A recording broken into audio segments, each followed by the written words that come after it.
사는 동안에 여행자의 그런 자세로, 지금은 여행하는 거예요. 잠시 동안 어떤 분은 짧게 여행하시고 어떤 분은 길게 여행하시고, 100세 여행하시기를 주의 이름으로 축원합니다. 달라졌어요, 확실히. 한 10년 전, 뭐 20년 전만 해도 이렇게 오래 사시기 바랍니다. 그럼 어르신들이 다 그래, 그건 뭐 욕이라고 이러셨는데 요즘은 다 아멘 하시잖아요. 얼굴이 환해지십니다. 다시 하겠습니다. 150세 사시기 바랍니다. 안 해요, 그거는? 그러면 절충해서 성경이 제시한 120세 사시기 바랍니다. 아멘. 성경에서 하나님께서 인간의 그 연수를 120년으로 노아 홍수 이후에 정해 놓으셨잖아요. 근데 그것마저도 우리가 다 못 채우고 살았었어요. 여러 가지 죄악으로. 지금은 죄가 없어서 그럼 더 오래 사는가? 그건 아닌 것 같아요. 그러면 제가 지금 얘기하면서 이 생각이 나네. 이스라엘이 그렇게 많은 죄를 계속 범하고 있음에도 불구하고 하나님께서 여로보암 2세 때에 놀라운 중흥을 주셨잖아요. 그죠? 마지막 부흥을 주신 것처럼 우리들에게도 이렇게 장수의 복을 주시는 거는 한 번 마지막으로 주는 기회인 줄로 믿습니다. 뭐 하라고 주시는 것 같아요? 우리의 자녀들이 다 구원에 이르기를 기회를 지금 주시는 것 같고, 땅 끝까지 복음이 더 증거되는 일에 힘쓰라고 기회를 주시는 것 같아요. 제 생각이 옳으시다고 생각하시면 아멘 하시기 바랍니다. 네, 그리고 이제 그리스도의 할례자들이 사는 방법은 옛사람을 벗어버리고, 내 마음에 있었던 옛사람을 다 벗어버리고 새 사람으로 옷 입는 거예요. 이거는 무슨 변화라 그랬습니까? 내 내면의 변화, 성품의 변화라 그랬죠. 그리고 이런 사람들은, 그리스도의 할례자, 그리스도의 침례자들은 반드시 무엇을 세우는 일에 초점이 맞춰진다고요? 그리스도의 몸을 세우는 일. 그래서 그리스도의 몸을 세울 때는 세 가지가 꼭 다른 걸로 세우는 게 아니라 세 가지로 세우는 거예요. 내 마음에 주님이 주시는 평강. 할렐루야. 평강이 없는데 어떻게 옆에 사람들을 돌아볼 마음이 있겠습니까? 또 내 가슴에, 내 마음에 넘치고 우리 공동체 안에 넘치는 그리스도의 말씀. 할렐루야. 그리고 범사에 그리스도 이름으로 살아가는 이 세 가지로 우리 공동체가 세워지는 거예요. 자, 사랑하는 대은교회가 그런 교회가 되기를 바랍니다. 한 송이 국화꽃을 피우기 위해서 봄부터 소쩍새는 그렇게 울었나 보다. 그게 갑자기 생각이 나고, 그거보다 더 이제 그거는 세상적인 표현이고요. 마태복음에 보면은, 마태복음 산상수훈에서 보면은 너희는 세상의 소금이니 너희는 세상의 빛이니, 생각나시죠? 너희는, 근데 이제 그 다음에 거기까지는 좋았어요. 근데 그 소금이 그 맛을 잃어버리면 어디다 쓰겠느냐? 다만 버려져서, 쓸데없어 버려져서 사람들에게 밟히울 뿐이니라, 이렇게 말씀하셨어요. 그 얘기를 그대로 인정하시죠? 여러분, 세상에, 우리더러 세상의 빛이라 그랬어요. 이 빛이 비추이지 못하는 빛이라면 그게 무슨 소용이 있겠어요? 그죠? 그것처럼 우리가 한번 가정을 해봅시다. 우리 모두가 그리스도의 할례자가 됐고 그리스도의 침례자가 됐고, 좋습니다. 아주 그리스도의 몸을 이루는 지체가 다 됐습니다. 그런데 그것이 그 안에서 자기의 역할, 어떤 빛이 되지 못하고 다른 사람들한테 유익이 되지 못한다라면, 그게 표현이 되어지지 못한다면, 드러내 보여지지 않는다면 그게 무슨 소용이 있겠어요?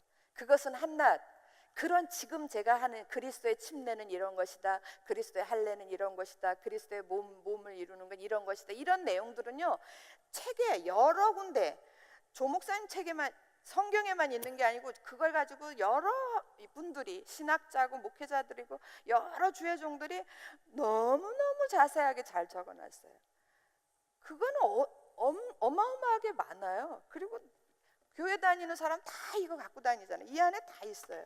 그것이 중요한 게 아니라 그런 사람들이 어떻게 살아가는가가 드러나 보여지는 게 중요한 거예요. 드러나 보여지는 게, 표현되어지는 게, 이게 중요하다는 거예요.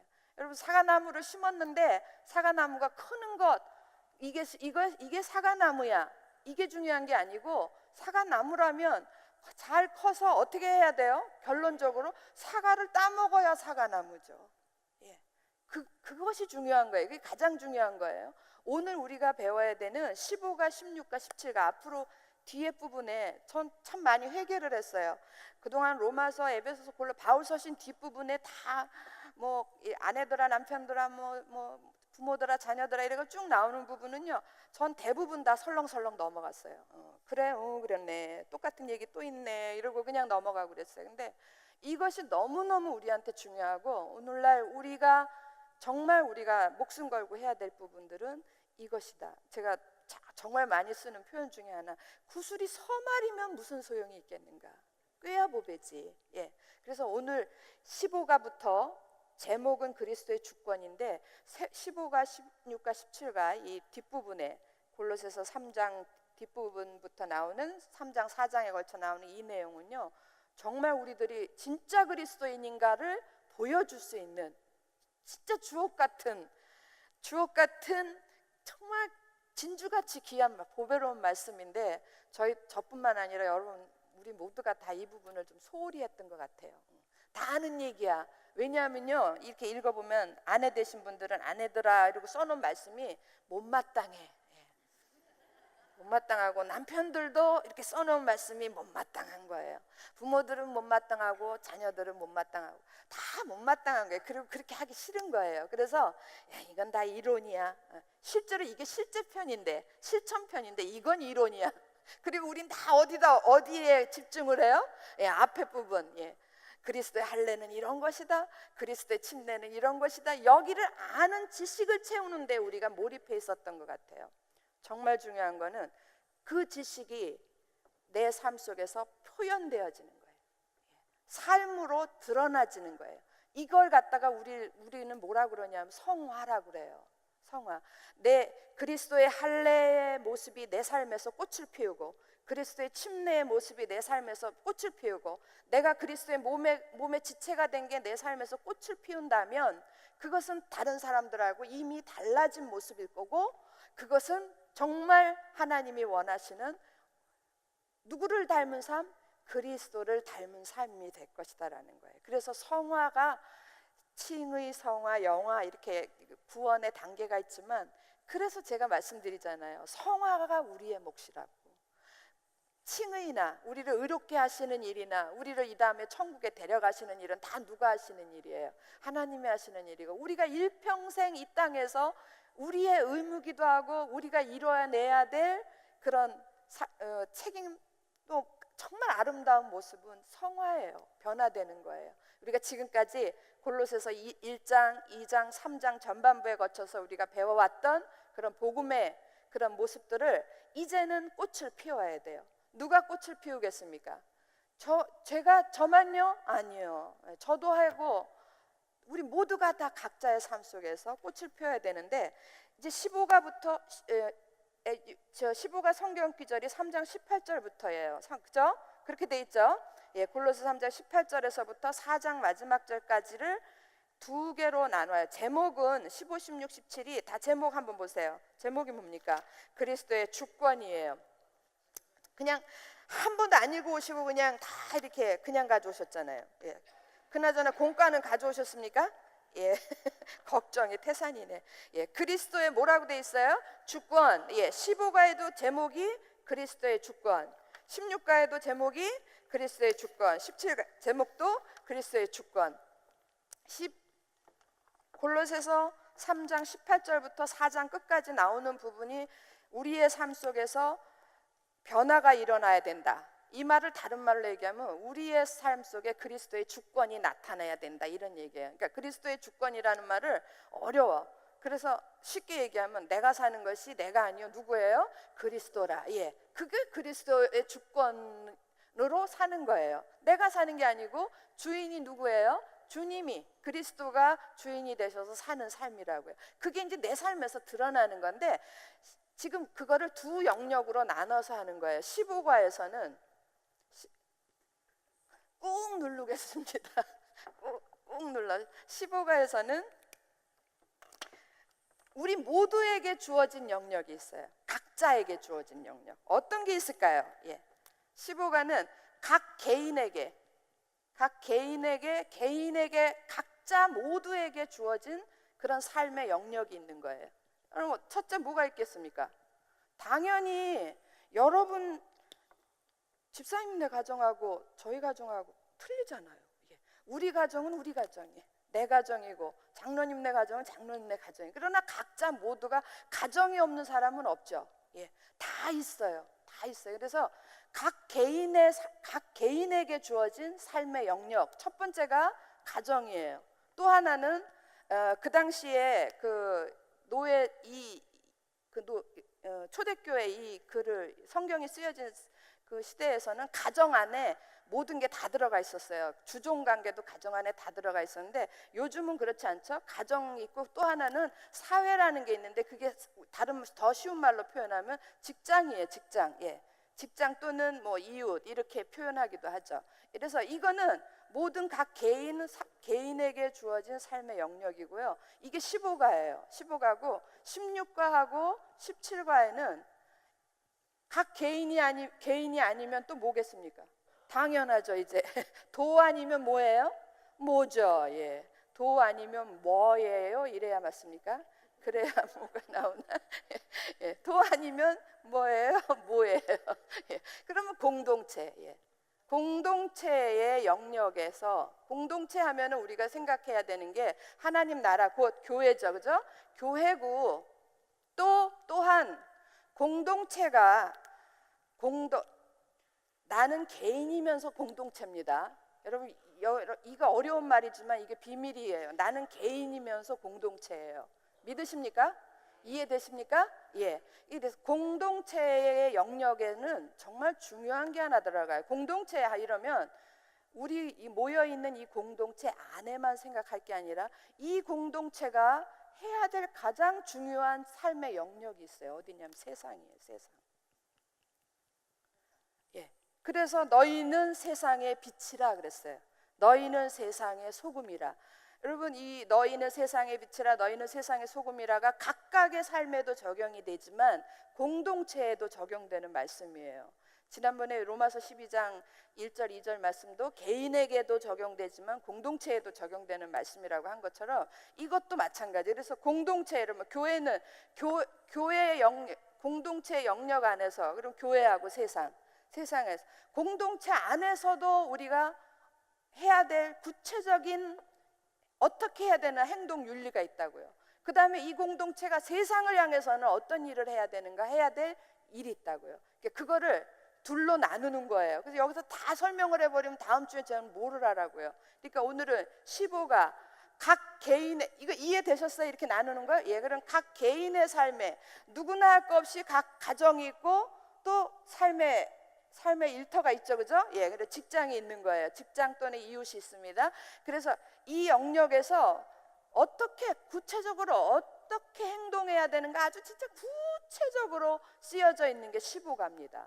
15가 골로새서 3장 18절에서부터 4장 1절까지예요. 그래서 이거를 아예 답을 써놓으면 두 가지 굉장히 중요한 단어. 하나는 복종이고, 여러분 진짜 듣기 싫죠? 괜찮습니까? 할렐루야. 자주 들으면 괜찮아요. 하나는 복종이고 하나는 사랑이에요. 사랑. 복종과 사랑 두 단어로 정리가 됩니다. 자, 오늘 15가 공부해야 될 내용은 바로 이겁니다. 위에 거. 그러니까 이제 이런 관계로 진행이 된다라는 거 아시고 다음 주에는 16, 17가는 공동체 영역에서 제가 설명하도록 그렇게 하겠습니다. 이해되셨죠? 네. 자, 그러면 이제 15가 오겠습니다. 15가 3장 18절에서부터 4장 1절까지.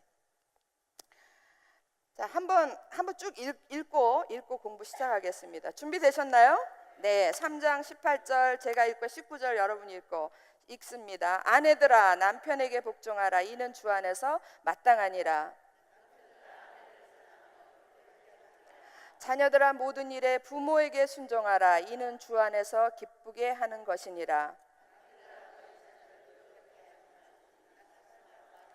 종들아 모든 일에 육신의 상전들에게 순종하되 사람을 기쁘게 하는 자와 같이 눈가림만 하지 말고 오직 주를 두려워하여 성실한 마음으로 하라.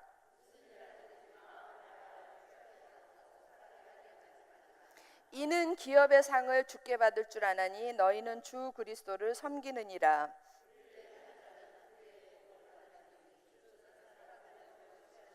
같이 읽습니다. 상전들아 의와 공평을 종들에게 베풀지니 너희에게도 하늘의 상전이 계심을 알지어다.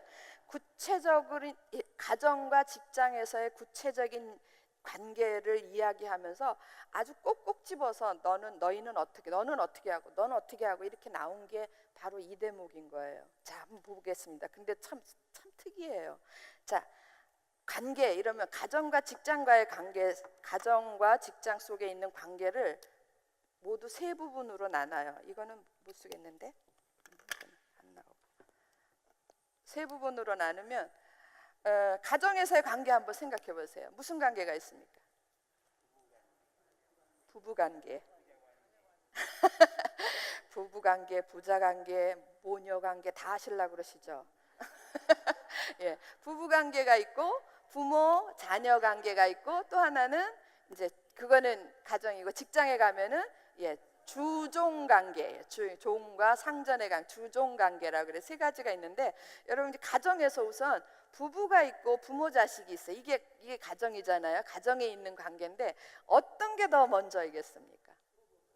맞습니다. 할렐루야. 예. 성경적으로 하면 부부관계 이게 닭이 먼저냐 뭐 달걀이 먼저냐 이런 건데요. 성경적인 의미에서는요 부부가 먼저예요. 부부관계. 에덴 동산 처음 만들었을 때 생각해 보시면 딱 답이 나오잖아요. 그죠? 예, 아담과 하와 부부관계. 그 다음에 두 번째 나오는 게 부모 자녀 관계, 부모 자녀 관계. 세 번째 나오는 게 주종 관계, 주종 관계. 자, 우리가 이제 성경을 쭉 읽었는데 부부관계에서 나오는 두 주인공 하나는 누구하고 누굽니까? 부부면 부부죠. 예, 부부예요. 누굽니까? 남편과 아내. 근데 성경에는 아내와 남편 이렇게 나와 있어요. 아내가 먼저 나와 있어요. 그죠? 예. 아내들아 먼저 나오고 그 다음에 남편들아. 부모 자녀 관계 이러면 여러분 이렇게 쓰면 이제 여기 부모와 자녀 이렇게 써야 되죠. 근데 성경에는 자녀와 그 다음에 부모예요. 주종 관계 뭐가 먼저 나오겠습니까? 종과 주인의 관계. 공통점이 보이십니까? 예? 요거 빼면은 공통점을 바로 찾겠죠. 요거 빼면. 근데 요게 껴 있어 가지고 이게 아리까리한 거예요. 이거를 인정이 안 되는 거예요, 우리가. 요걸 딱 빼면 아랫사람이 밑에 있는 사람이 먼저구나. 그리고 위에 있는 사람이 나중에 이렇게 쓰여졌구나. 이렇게 바로 눈에 들어오는데 여기서 딱 걸리는 거예요, 여기서.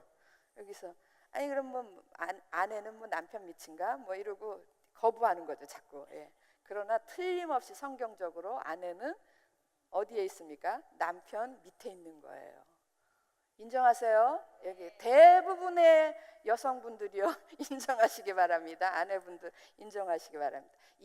어디에 봐도 다 이런 순서로 나와 있어요. 그래서 여기 지금 골로새서에 보면 아내들아 먼저 나와 있고 그 다음에 남편들아 있죠?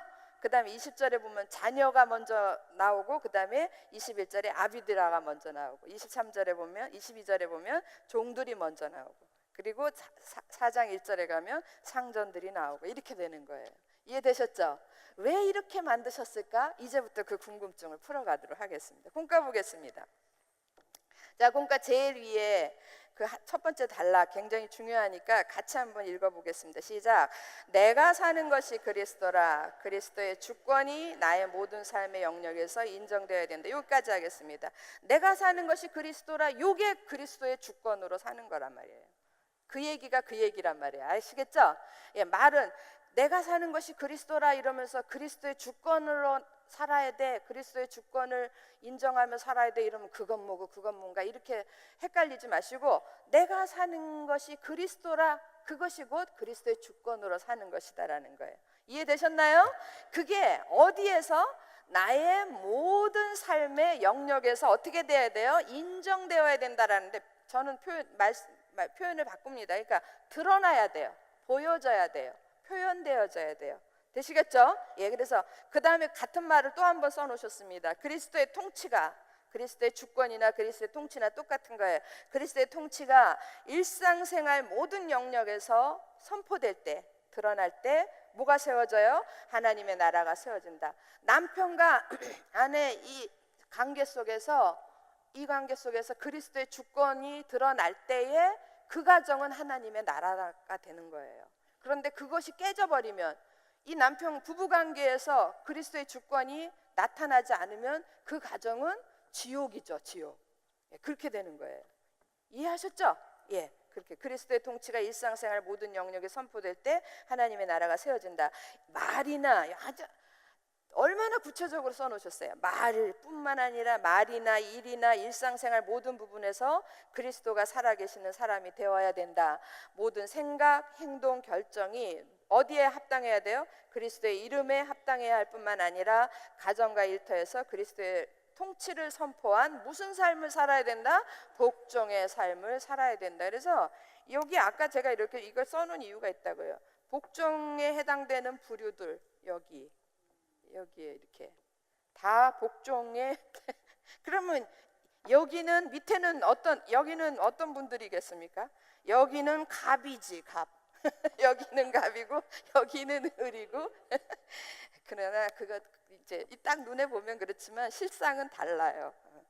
저는 이게 갑이고 이게 을이라면 너 갑할래 을할래 이러면은 저는 이제 그 전에 같으면 저 갑한다 그랬을 것 같은데 저는 지금은 이제 갑 안 해요.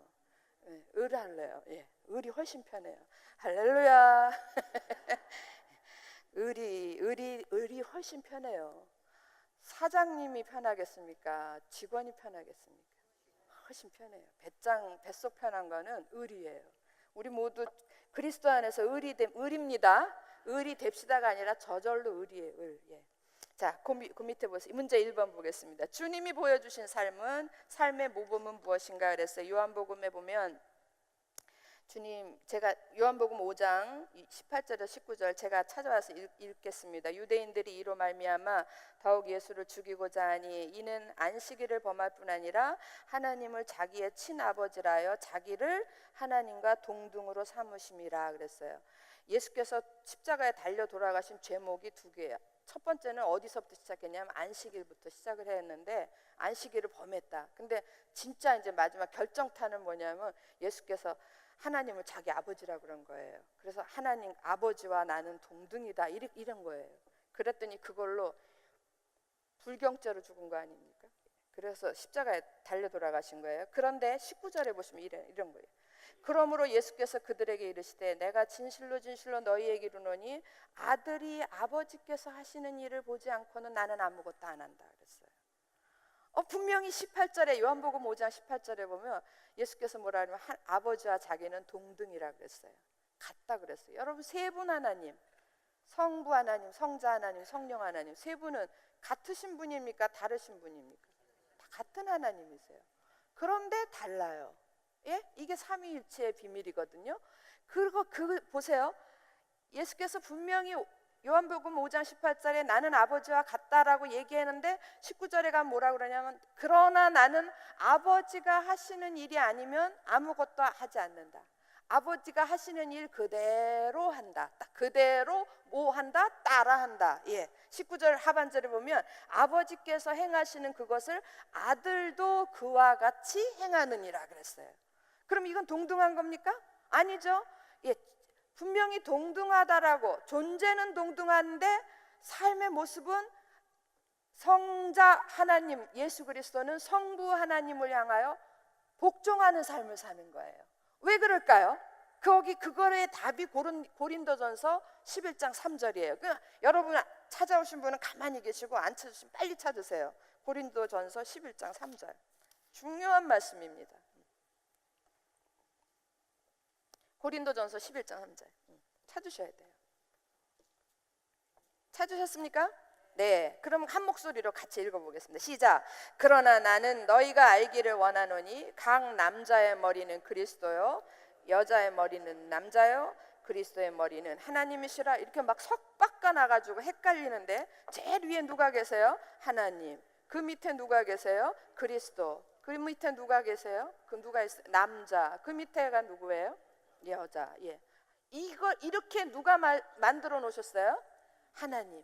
이거를 조 목사님이 여러분 공과에 뭐라 그랬냐면 신적 질서라 그랬어요. 하나님이 만들어 놓으신 질서예요. 분명히 지금 요한복음에서 본 것처럼 하나님과 예수 그리스도는 같다 그랬어요. 동등되지만 그러나 예수께서는 하나님, 아버지 하나님께 복종하신 거예요. 왜? 하나님께서 이렇게 질서, 그리스도의 머리는 하나님이고, 여자의, 여기 밑에서부터 하는 게 좋겠어요. 여자의 머리는 남자고, 예, 여자의 머리는 남자요 할 때 남편을 생각하시라고요. 그리고 남자의 머리는 그리스도예요. 예. 각 가정에 권위를 준 것은 남자에게 줬지 여자에게 주지 않았어요. 근데 그때 권위를 주신 분이 누구냐 하면 그리스도세요. 예. 그래서 남자의 머리는 그리스도예요. 남자의 머리가 그리스도라는 얘기는요, 그 남자가 그 가정을 통하여서 그리스도께 영광을 돌리는 일을 해야 된다라는 거예요. 그런 가정으로 만들어야 된다라는 책임이 있는 거예요. 누구를 끌고? 여자를 끌고, 예, 여자를 끌고 자기 가정을 그리스도께, 머리이신 그리스도의 영광을 드러내는 가정으로 만들어야 된다라는 아주 엄청난 책임이 있어요. 갑하실래요? 을하실래요? 나는 따라 붙는 게 좋아. 예, 그래야 나중에 책임이 없지. 나는 그냥 우리 목사님이 엉터리로 살았어도 나중에 하나님 앞에 가서, 목사님 밑에 가서 저는 제가 할 일을 다 했습니다. 이것만 하면 돼. 근데 지금 제가 얘기하는 것도 사실 틀렸어요. 예, 조금만 가면 틀린 얘기예요. 이렇게 머리 위, 그리스도의 머리 위에는 하나님, 이렇게 만들어 놓으신, 질서를 만들어 놓으신 분이 하나님이시기 때문에 이 신적 질서에 따라서 어떤 일들이, 어떤 단어가 나오냐면 복종이라는 단어가 나온다라는 거예요. 그럼 여기서 이제 딱 풀고 가야 돼요. 이 복종이란 단어가 우리가 생각하는 그런 복종이냐, 그런 의미냐, 그렇지 않다라는 거예요.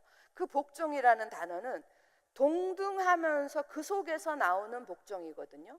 그거는 뭐냐면 이런 거예요. 쉽게 얘기하면 여자의 머리는 남자죠? 그러면 여자가 남자에게 복종해야 되죠?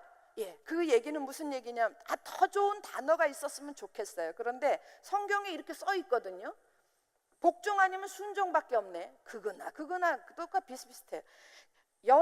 여자가 남자에게 복종한다라는 말은 뭐냐면 여자의 머리가 남자죠, 그죠? 남편이죠. 그럼 남자가 하나님 앞에서 자기의 도리를 다할 수 있도록 최선을 다해서 도와야 되는 게, 그게 복종이에요. 자, 그러면 이 다음에 우리 남편이 하나님 앞에 가서 너 왜 가정을 그따구로 만들었니? 예, 이렇게 그리스도의 가정을 못 만들고 왜 그런 엉터리 가정을 만들었니? 이렇게 얘기할 때 저가 난 책임 없어 이럴 수 있겠어요? 예, 나도 책임 있죠. 이분께서 그 가정을 그리스도의 가정으로 만들도록 최선을 다하지 않은 죄값이 있다고요. 이게 복종이라는 단어예요. 이해되셨어요?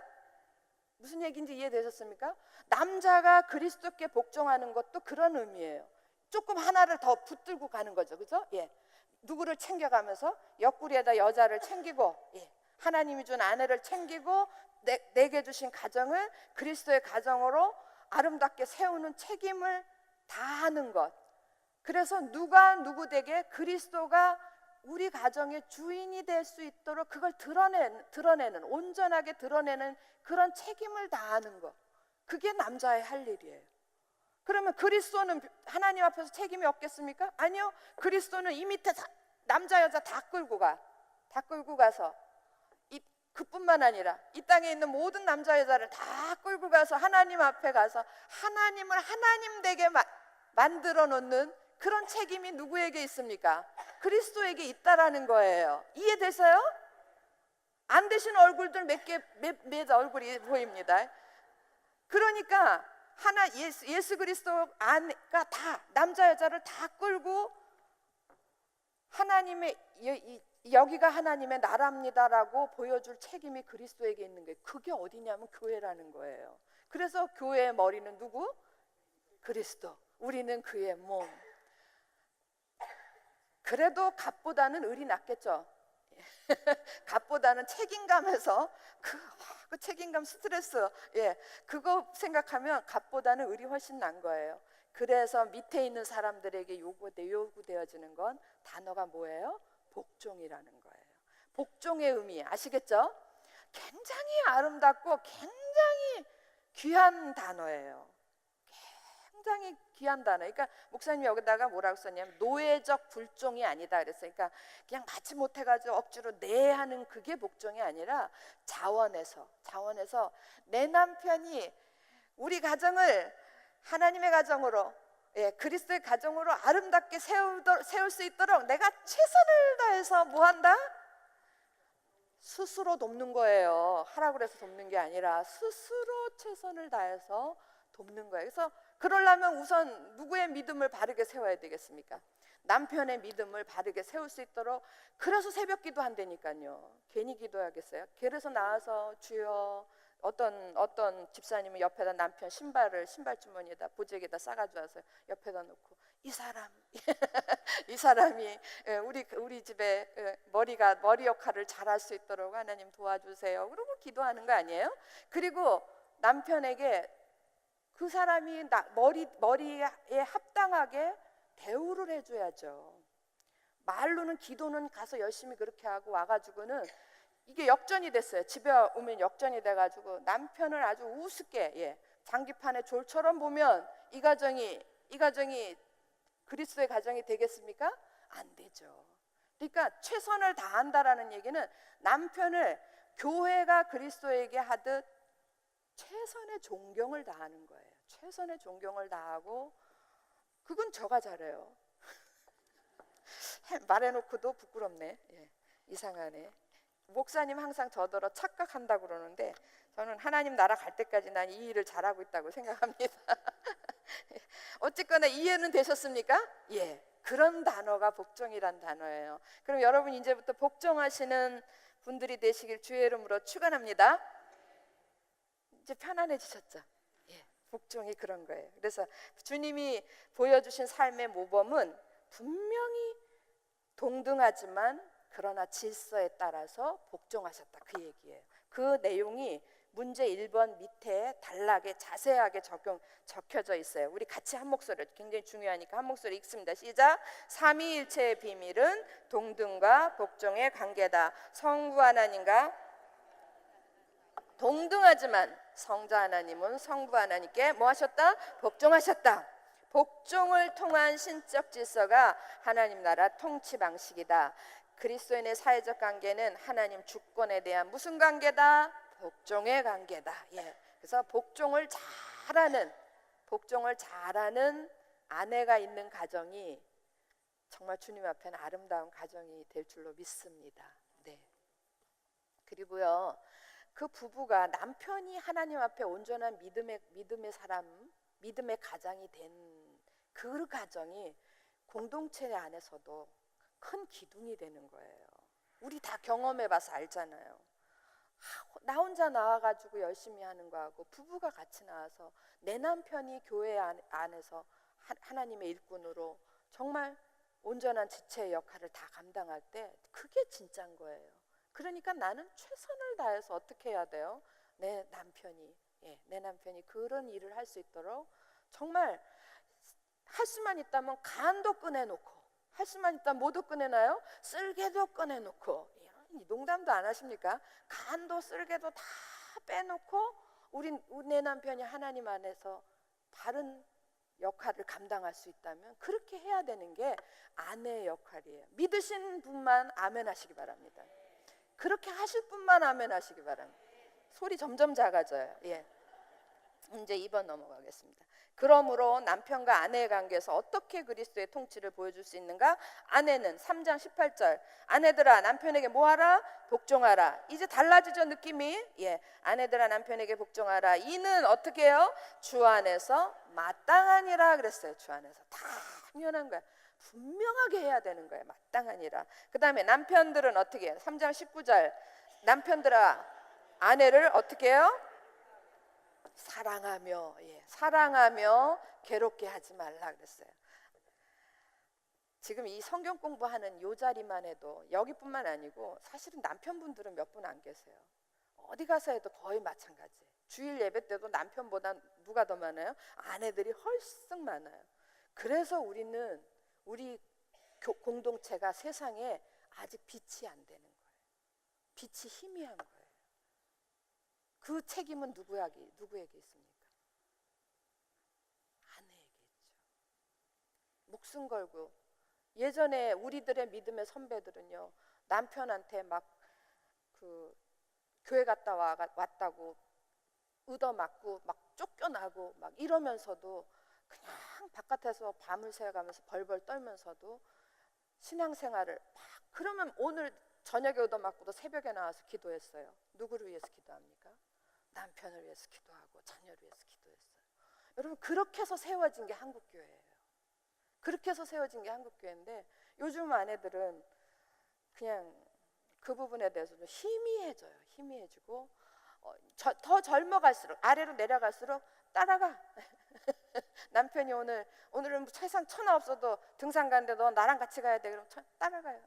주일은 1년에 52번 하는데 한 번쯤 빠지면 어때? 그리고 한 번 빠지고 그 다음 달에는 2번 빠지고 그러다가 영원히 빠지고 이렇게 되는 거예요. 점점 이 아내들이 자기 몫을 복종을 다하지 못하는 것이 이게 문제가 되는데 그러니까 제가 이거 공부 가르칠 때마다 이 남편들하고 보면 남편이 별로 없는 거예요. 남편들도 해야 될 굉장히 중요한 몫이 뭐냐면 사랑이라는 거예요. 사랑. 거기 남편들아 아내를 사랑하며 거기 하나 더 붙죠. 괴롭게 하지 말라 그랬습니다. 아내들을. 자, 여러분 이 부분에 대해서는 에베소서에 굉장히 자세하게 돼 있어요. 남편 거만 한번 보겠습니다. 남편 에베소 5장 25절에서부터 30절. 에베소서 일단 피세요. 이 아내들아 남편들아 이거는 에베소서에 제일 잘 기록이 돼 있어요. 5장입니다. 5장. 찾으셨나요? 네, 5장 25절에서부터 30절. 25절 남편들아 나오죠? 25절만 한번 읽어보겠습니다. 시작. 남편들아 아내 사랑하기를 그리스도께서 교회를 사랑하시고 그 교회를 위하여 자신을 주신 같이 하라. 이는 곧 물로 씻어 말씀으로 깨끗하게 하사 거룩하게 하시고 자기 앞에 영광스러운 교회로 세우사 티나 주름 잡힌 것이나 이런 것들이 없이 거룩하고 흠이 없게 하려 하심이라. 28절 같이 읽어볼까요? 시작. 이와 같이 남편들도 자기 아내 사랑하기를 자기 자신과 같이 할지니 자기 아내를 사랑하는 자는 자기를 사랑하는 것이라. 주께서 교회를 어떻게 사랑하시냐면 이렇게 사랑하신 거예요. 자기를 다 내어주시기까지 사랑하시는데 어떻게 사랑하시냐? 곧 물로 씻어 말씀으로 깨끗하게 하시고 거룩하게 하시고 자기 앞에 영광스러운 교회로 세우사 티나 주름 잡힌 것이나 이런 것들이 없이 뭐 하라고? 거룩하고 흠이 없게 하려 하십니다. 이런 겁니다. 주목해 보세요. 하나님 앞에 설 때에 아까 예수 그리스도의 몫은 이 위로 올라갈수록 몫이 커지죠. 범위가 커지죠. 예수 그리스도가 하나님 앞에 설 때에 그리스도의 몫은 여기 밑에 있는 사람들을 다 끌고 가는 거예요. 다 끌고 가는 건데 이 사람들이 이게 교회예요. 그 남자 여자 여기가 교회예요. 이 교회가 하나님 앞에 그리스도가 머리고 몸이야. 근데 머리는 멀쩡한데 몸이 부끄러워. 몸이 온전치가 못해. 그러면 하나님 앞에 하나님의 마음이 편하겠습니까? 안 편하겠습니까? 보시는 아버지 괴로워요. 그러니까 아버지를 생각해서도 그렇고 부끄럽지 않게 하기 위해서 적어도 자기 하나님 앞에서 아버지 앞에서 부끄럽지 않게 적어도 자기처럼 그렇게 만드는 거예요. 만들기 위해서 최선을 다하는 거야. 아내한테 남편들은 최선을 다하는 거야. 그러니까 그리스도 앞에 설 때에 하나님 앞에 설 때에 남편들은요 아내가 최소한 자기하고는 동등돼야 돼요. 그렇게 아름다운 사람으로 만들어져야 된다고요. 만들 책임이 있다고요. 아유 정말 짜증나네. 남편들이 몇 분 안 계셔가지고. 그렇게 만들어줘야 돼요. 어떻게 만듭니까? 자기의 모든 것을 다 내어서, 주께서 우리를 사랑할 때 다 목숨까지 다 내주셨잖아요. 그런 것처럼 자기의 모든 것을 다 끄집어내서 아내를 세워주고 키워주고, 예? 북돋워주고. 그래서 에이 너는 을이니까 저 밑에 있어, 나는 갑이니까 여기 있을래, 이게 아니고 같이 쓸 수 있도록, 한 몸이기가 부끄럽지 않도록 만들 책임이 남편에게 있다라는 거예요. 이게 여기 쳐다보고 얘기하기가 민망해서 이쪽을 보고 얘기합니다.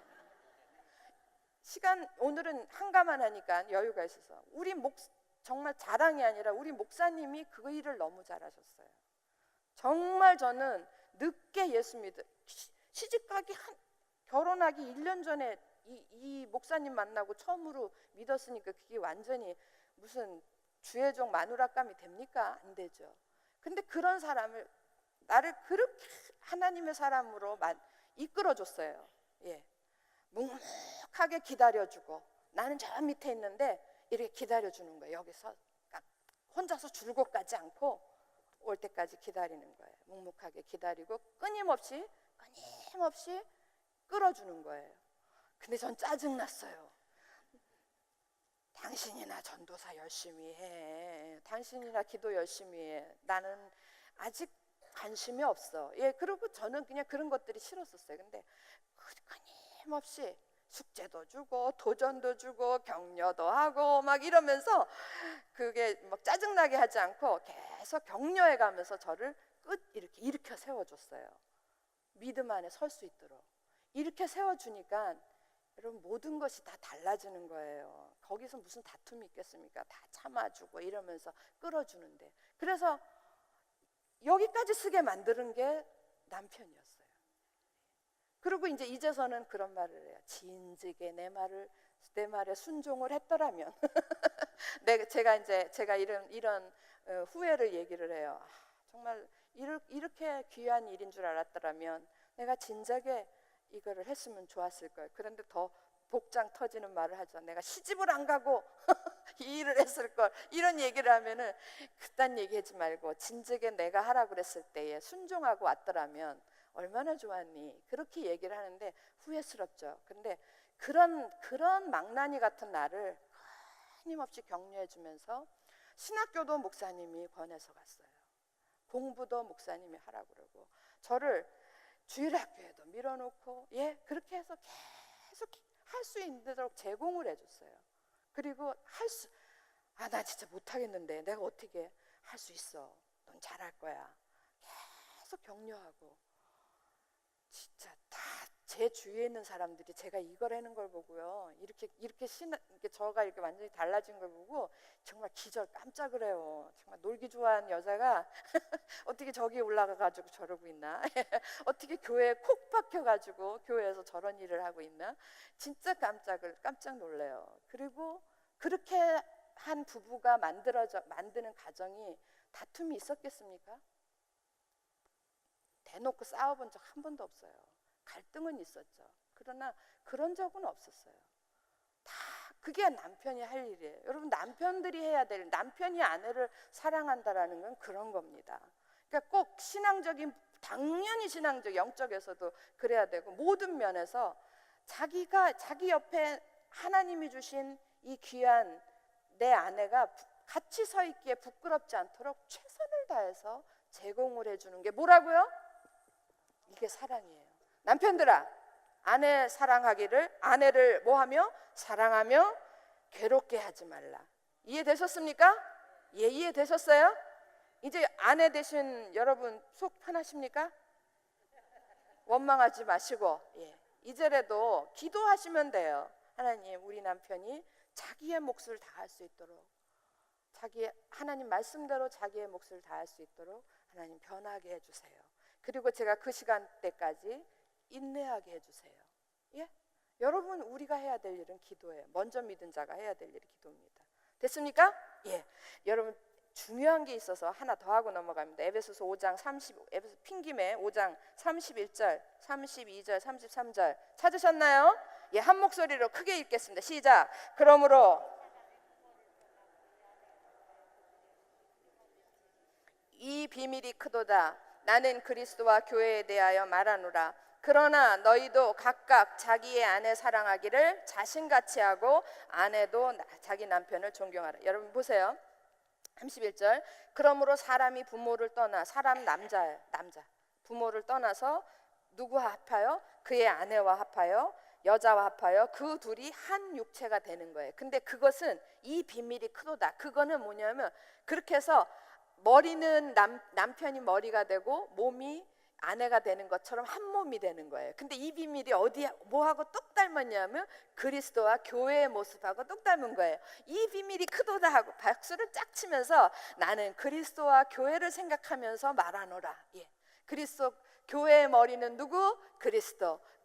그리스도의 몸은 누구? 교회. 그래서 둘이 전혀 다른 것이 합쳐져서 뭐가 됐어요? 한 몸이 됐어요. 한 육체가 됐는데 33절 보세요. 근데 그러나 예. 저는요 한참 동안 이게 그러므로 이래야 되는 거 아닌가 이랬어요. 그러나가 아니라 근데 그러나가 맞아요. 그러나 너희도 각각 자기의 아내 사랑하기를 자신같이 하고 아내도 자기 남편을 존경하라. 이렇게 둘이 합쳐져서 한 육체가 됐어. 그래서 니캉네캉 맘먹자 그게 아니라는 거예요.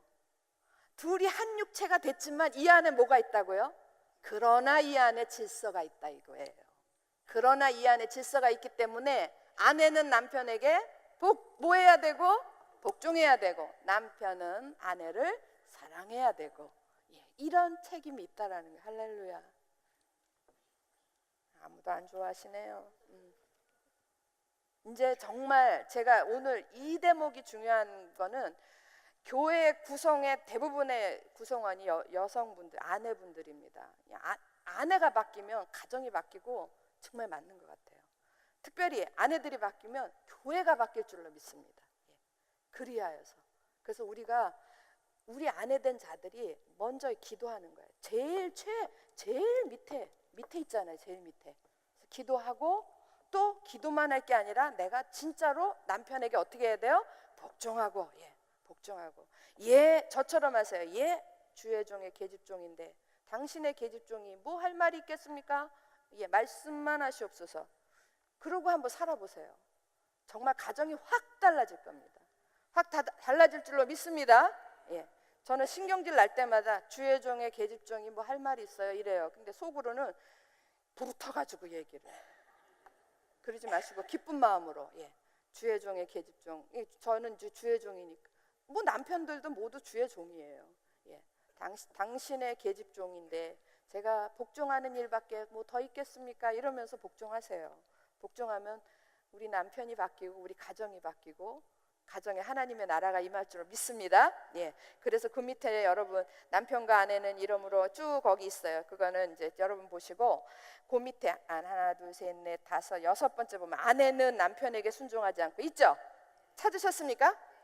거기 줄그면서 한번 같이 읽어보겠습니다. 아내는 시작. 아내는 남편에게 순종하지 않고 그리스도를 섬길 수 없고 남편은 아내를 사랑하지 않고 그리스도를 따를 수 없다. 다른 말로 바꿉니다. 아내들은 남편에게 순종하지 않는 아내들은 그리스도를 섬기는 게 아니에요. 남편에게 분명히 나의 머리로 주신 게 남편인데 그 남편에게 순종하지 못하고 어떻게 그리스도를 섬긴다고 하겠습니까? 그거는 거짓말이에요. 그 다음에 남편 또한 마찬가지입니다. 남편이 아내를 사랑하지 않고 아내를 사랑하지 않는 남편은요 그리스도를 따르는 남편이 아니에요. 그리스도를 섬기는 남편 위선이에요. 두 줄 그셔야 돼. 두 줄 그시고 변화돼야 돼. 우리가 뭔지 아시겠죠? 변화돼야 돼요. 변화돼야 됩니다. 그래서 남편은 더 이상 아내를 괴롭히거나 분노케 하거나 짜증나게 해서는 안 되지만 이러면 또 안 되는 거예요.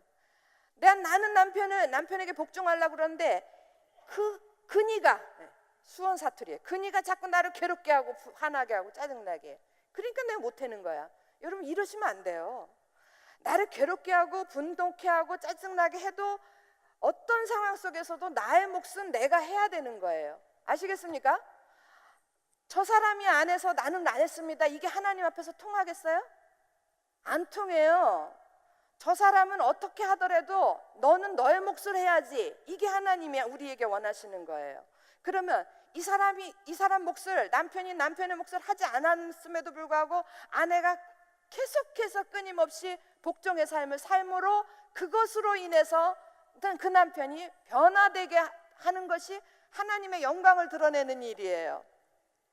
그렇게 해야 되는 겁니다. 그런데 우리는 진짜 부부관계 속에 들어가면 이게 실천이 안 되는 거예요. 그래, 내가 그래야지 하고 나갔는데 그 남편이 바로 즉시로 나를 분노케 해. 그러면 안 되는 거야. 내가 마음 먹었었는데 내일로 미루자. 그 분노 속에서 복종할 수 있는 것, 그 짜증 속에서 복종할 수 있는 게, 그게 어떤 상황 속에서도 나는 나의 역할을 감당해야 되는 거야. 남편들도 마찬가지예요. 아내가 사랑할 만해야 사랑합니까? 아니요. 하나님이 내게 주신 나의 일부분이에요. 그렇기 때문에 사랑하는 거예요. 나예요. 나기 때문에 사랑하는 거지 무슨 사랑할 만해서 사랑합니까? 나는 저 여자를 그렇게 사랑하고 싶어도 저 보세요. 나한테 소리 지르고 달겨드는 모습 보세요. 내가 사랑하게 생겼나? 그럼에도 불구하고 사랑해야 되는 게 남편의 의무예요. 이게 그럼에도 불구하고가 부부관계에서는 정말 중요한 단어예요. 그럼에도 불구하고.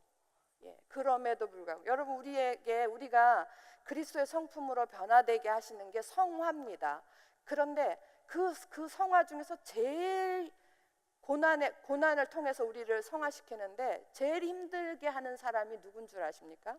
제일 가까이 있는 사람이에요. 누구겠어요? 남편이고 아내예요. 서로에게 고난이 되는 거예요. 내 인생에 저분만 빠져주면 내 인생은 행복하겠는데, 내 인생에서 저 여인만 없어지면 행복하겠는데, 천만의 말씀이에요. 그분이 있어야 내 인생이 완성이 되는 거예요. 정말 부부관계에서 이것이 해결되지 않으면 여러분 그 다음에 이거 괜히 해나 마나예요. 왜 부부관계가 제일 먼저 나오겠습니까?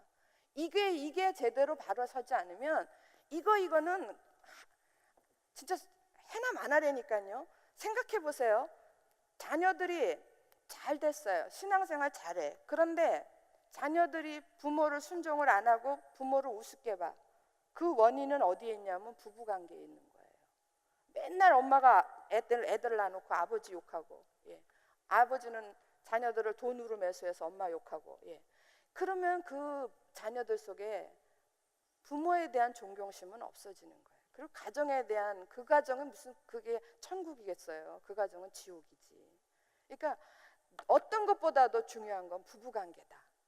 저와 여러분 모두가 지금 부부로 있기 때문에 이게 문제인 거예요. 부부관계다. 정말 해결하여 주시기 바랍니다. 정말 변화되시기 바랍니다. 천리길도 몇 걸음부터? 한 걸음. 그 한 걸음이 내 남편이고 내 아내예요.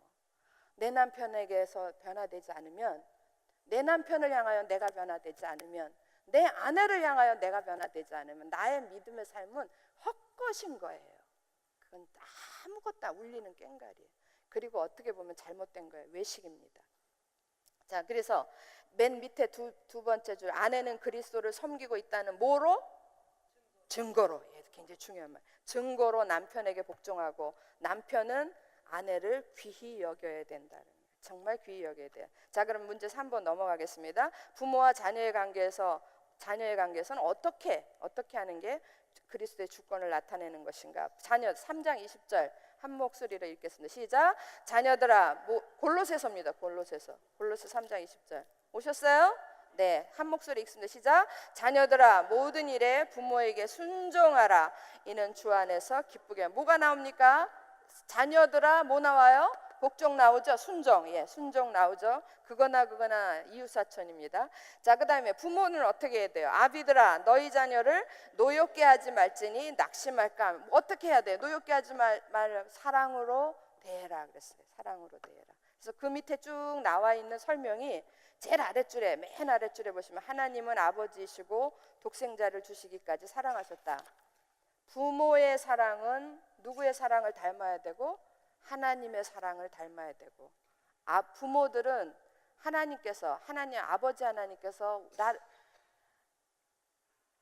우리를 사랑하셔서 다 내어주신 그 아버지의 사랑을 닮아야 돼. 하나님의 사랑을 닮아야 하고, 자녀들의 복종은 누굴 닮아야 돼요? 그리스도를 닮아야 돼요. 아버지가 원하시는 건 십자가에 못 박혀 가서 죽어라 이래도 가서 죽잖아요. 그건 누가 명령하셨습니까? 아버지가 명령하신 거예요. 말도 안 되는 얘기죠. 너 그것도 생판 모르는 사람들을 위해서 그건 아니겠지만 저 사람들을 위해서, 저 죄인들을 위해서, 저의 원수들을 위해서 너 십자가에 가서 좀 죽어줘야 되겠다. 그래 아무 소리 안 하고, 십자가에 아무 소리 안 하고 나무에 지게에다 나무를 지고 제단에 올라갔던 이삭처럼 아무 소리 안 하고 등에 자기가 메고 죽을 십자가를 지고 골고다길에 올라갔던 게 아들 그리스도입니다. 자녀들의 복종은 그리스도를 닮아야 돼요. 그런데 더 아까 얘기했지만 이 부모 자녀의 관계가 온전해지려면 뭐가 온전해야 돼요? 부부 관계가 온전해야 돼요. 제 얘기가 아니고 통계예요. 문제 아이들의 다 거기에 100%다 누가 있냐면 문제 부모가 있는 거예요. 돈이 없어 문제가 아니에요. 돈이 없어 문제가 아니고 못 배워서 문제가 아니에요.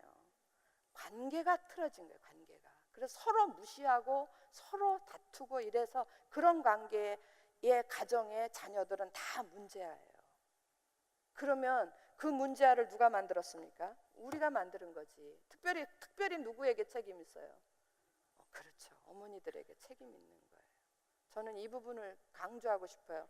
지금 여자임에도 불구하고 우리 집 아이들을 봐도 내가 잘못했기 때문에 저 아이들이 지금보다는 더 온전해질 수 있었는데 저렇구나, 이런 걸 지금 제가 눈으로 보면서 회개 많이 해요. 그리고 이제 제가 더 열심히 변하려고 노력을 하죠. 우리 어머니들이 변해야 돼요. 누가 변해야 된다? 네. 누가 변해야 된다? 아내가 변해야 돼. 아내가 변하고 엄마가 변하고, 그래야 그 가정이 사는 겁니다. 이해되셨죠? 마지막으로 문제 4번. 상전과 종의 관계에서 어떻게 주님의 통치를 보여줄 수 있는가? 골로새서 3장 22절.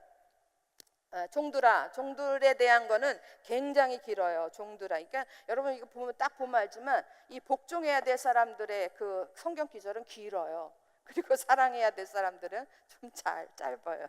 그래서 종에 대한 구절들이 깁니다. 종들아, 모든 일에 육신의 상전들에게 순종하되 사람을 기쁘게 하는 자와 같이 뭐만 하지 말고 눈가림만 하지 말고. 그래가지고 여러분 그 밑에 목사님이 1, 2, 3, 4 종들이 해야 될 복종의 윤리가 있어요. 1번 찾으셨습니까? 1번 뭐라고요? 사람에게 보이려고 일하지 말고 주님을 두려워하라. 그 다음 2번 사람에게 하지 말고가 아니라 사람에게 하듯 하지 말고 주님께 하듯 하라. 그 다음에 3번 사람을 섬기는 것이 아니라 주님을 섬긴다라는 것을 기억하라. 4번 주님은 상급을 주시는, 그러니까 상급을 저 사장이 주는 게 아니라 누가 준다고 생각해요? 주님이. 저 솔직히 그렇게 해요. 대흥교회에서 사례비를 받는다고 생각 안 하고 하나님이 주신다고 생각을 해요. 그래서 더 귀해요. 하나님이 성도들의 그 모든 성도들을 통하여서 주는 거라고 생각하니까 더 귀하고 더 가치 있게 쓰려고 노력하고 있어요. 그러니까 내가 저 사장이 나를 돈을 준다라고 생각을 하면 하나님이 커 보이겠어요? 그 사장이 커 보이겠어요? 사장이 커 보이겠죠. 그러니까 보일 때만 잘하는 거야. 보일 때만 잘하고 비굴해지고 그러는데, 그리고 눈가림만 하는 거예요. 근데 그렇게 하면 안 되는 것을, 상급을 주시는 분은 하나님이시다라는 거 잊지 마시기 바랍니다. 그 다음에 그 밑에 보면 상전들, 주인들의 그 윤리가 나와요. 4장 1절입니다. 4장 1절 상전들아, 의와 공평을 종들에게 베풀지니 너희에게도 하늘의 상전이 계심을 알지어다. 어떤 상전이라도 또 위에 상전이 있죠. 그죠? 어떤 상전이라도 또 위에 상전이 있습니다. 우리 국가적으로 보면 제일 상전이, 하여튼 인간적으로 볼 때 제일 상전이 누굽니까? 제일 탑이 대통령이죠. 그죠? 그럼 대통령 위에 누가 있습니까? 국민이 있죠. 국민. 그러니까 어떤 사람이라도 그 위에 다 누가 있는 거예요? 상전이 있으니까. 그리고 더 우리가 영적으로 볼 때는 모든 사람 위에는 누가 계세요? 하나님이 계시는 거예요. 그래서 반드시 뭘 지켜야 돼요? 바르게, 의와 정의, 바르게, 올바르게 해야 되고, 그 다음 또 뭐 해야 돼요? 공평해야 돼요. 왜냐하면 위에 있는 사람들은 위에 있는 사람이 많겠습니까? 밑에 있는 사람이 숫자적으로 그러니까 밑에 있는 사람들에게 공평하게 해야 돼요. 공평하게. 쟤는 나한테 와서 손바닥을 잘 비비니까 쟤를 좀 봐주고, 나한테 필요하니까 봐주고, 이런 식으로 해서는 안 된다라는 거예요. 누구에게나 다 공평하게 해야 돼. 공평하게 해야 되는 책임이 상전에게 있다라는 거예요. 이해되셨죠? 네. 그 밑에 보면 이제 다 했어요. 그 밑에 보면 두 단어가 나와요. 하나님 나라와 복종. 큰 글자 나온 거 찾으셨나요? 예, 하나님 나라와 복종. 이건 무슨 얘기냐면 고린도전서 15장 28절에 보시면 만물을 그에게 복종케 하실 때에는 아들 자신도 그때 만물을 자기에게 복종하게 하신 이에게 복종하게 되리니 이는 하나님이 만유의 주로서 만유 안에 계시려 합니다. 이 세상의 모든 것, 사람을 포함한 모든 것들은 다 누구에게 속해져 있다? 하나님께 속해져 있다라는 거예요. 하나님께 종속돼 있다, 이렇게 얘기해요. 속하여졌다. 하나님, 그러니까 진짜 진정한 상전은 한 분이셔. 누구십니까? 하나님. 그리고 우리 모두는 그 안에서 종이에요. 그걸 종속자 윤리라 그러는 거예요. 그 밑에 보면 종속자 윤리 나왔죠? 그래서 종속자 윤리라는 게 지금까지 우리가 한 바예요. 아내는 아내로서의 윤리가 있고, 남편은 남편으로서의 윤리가 있고, 부모는 부모로서의 윤리, 자녀는 자녀로서의 윤리, 종은 종대로, 상전은 상전대로 해야 될 윤리가 다 있는 거예요. 그런데 이게 다 누구에게, 사실은 이렇게 구분을 했지만 이게 다 누구에게 속해져 있습니까? 하나님께 속해져 있다라는 거예요. 여러분, 오늘 15가의 영역은 개인의 영역이에요. 개인의 영역은 가정과 직장으로 이렇게 크게 구분질 수 있어요. 그 안에 있는 관계가 3가지 관계가 나와요.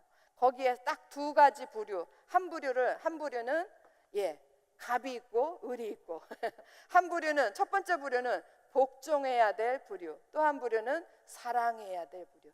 그런데 각 개인이 보면 나는 누구에겐가는 복종을 해야 될 위치지만 또 한편으로는 누구에겐가는 사랑을 베풀어야 될 위치에 있다라는 거예요. 여기에서 우리가 다 그래요. 저는요, 남편을 향해서는 복종을 해야 되지만 자녀들을 향해서는 어떻게 해야 돼요? 사랑해요. 그래서 이 가정 안에서 복종과 사랑의 윤리, 사랑은요, 우리 모두가 다 행해야 될 윤리라는 거예요. 사랑으로 해요. 다 사랑으로 행하고 다 복종하고. 그런데 그 안에서 중요한 개념이 뭐냐면, 잊어버리지 마. 왜 그래야 돼요? 신적 질서. 반항하지 말아라 이거예요. 이건 내가 만드는 질서다. 그리고 더불어서 플러스 굉장히 중요한 게 뭐냐면, 이거 다 잊어버려도, 복종이니 사랑이니 다 잊어버려도 죽게 하듯. 첫 번째는 주 안에서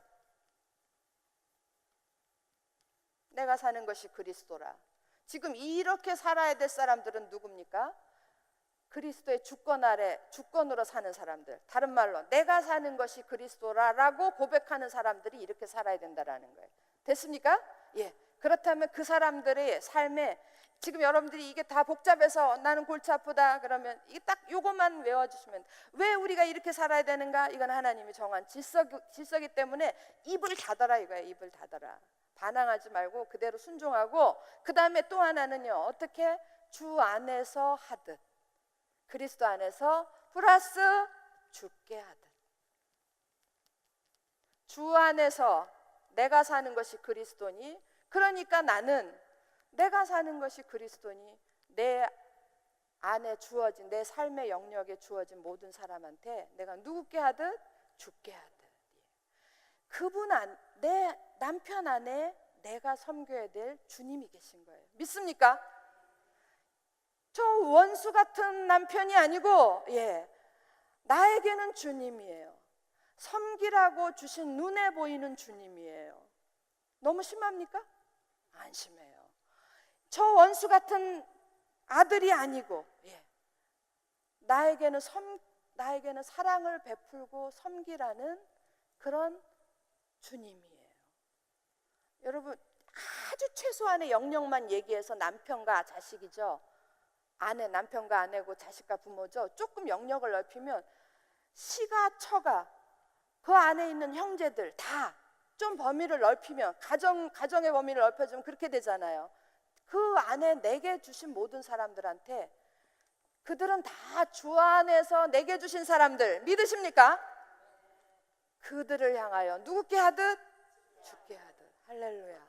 그리해서 여러분과 제가 우리에게 주신 영역이에요. 이 영역을 무엇으로 만들어야 되겠습니까? 하나님 나라로 만들어야 돼요. 오늘날 교회가 이렇게 된 것도 다 우리들의 탓이에요. 우리가 어디서부터 잘못했어요? 각자 집에서 다 잘못한 거예요.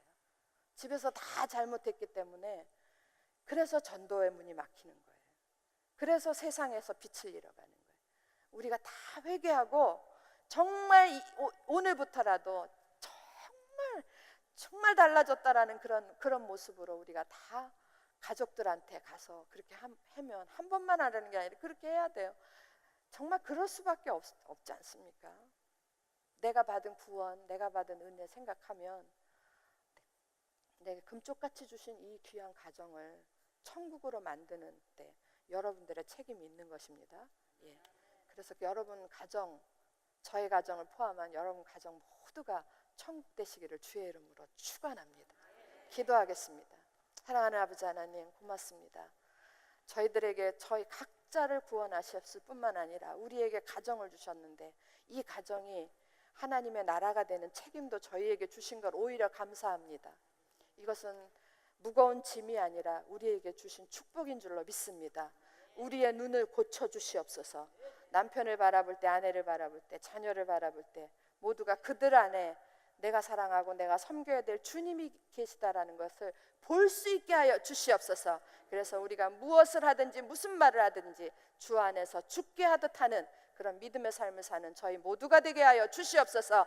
우리 가정이 변화되어서 아버지 하나님 그것이 우리 세상에 빛이 되게 도와주시고 그 가족들이 모인 이 공동체가 변화되어서 정말 이 땅을 밝히는 빛이 될 수 있도록 성령이여 역사하여 주시옵소서. 우리 대흥교회 모든 가정마다 이런 놀라운 변화의 역사가 일어나기를 주님 간절히 빌고 원하오니 주여 역사하여 주시옵소서.